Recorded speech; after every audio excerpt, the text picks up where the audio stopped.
L'oraison du souffle et du fer.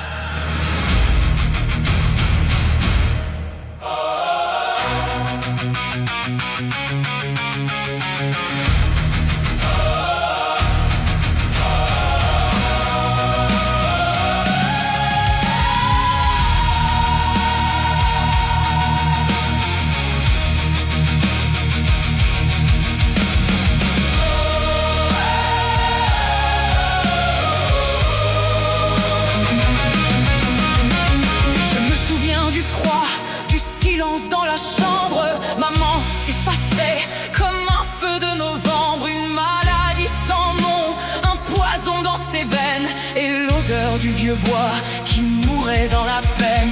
Papa frappait l'enclume, mais son marteau tremblait, car dans l'angle du mur, une ombre se nichait. Akari était là, un murmure, une peur, manipulant le vide dans le fond de son cœur.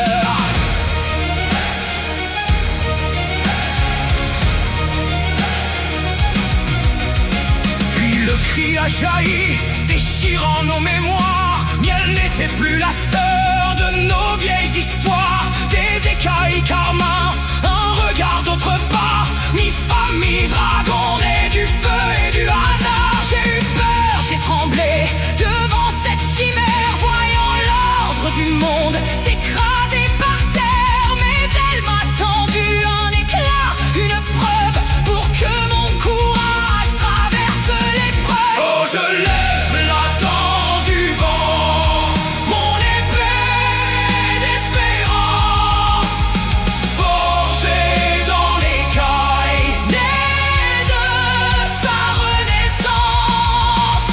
toi, ma sœur, ma reine absolue, tu es le pont sacré que nous n'attendions plus. Sous la couronne d'ombre et de lumière mêlée, l'unité de Dreamgoon est enfin scellée. Je t'ai vu au bastion, immense et souveraine, 10 mètres de fureur. Pour briser nos chaînes, mon sang s'est glacé, puis a brûlé de fierté de voir l'enfant chétif devenir déité.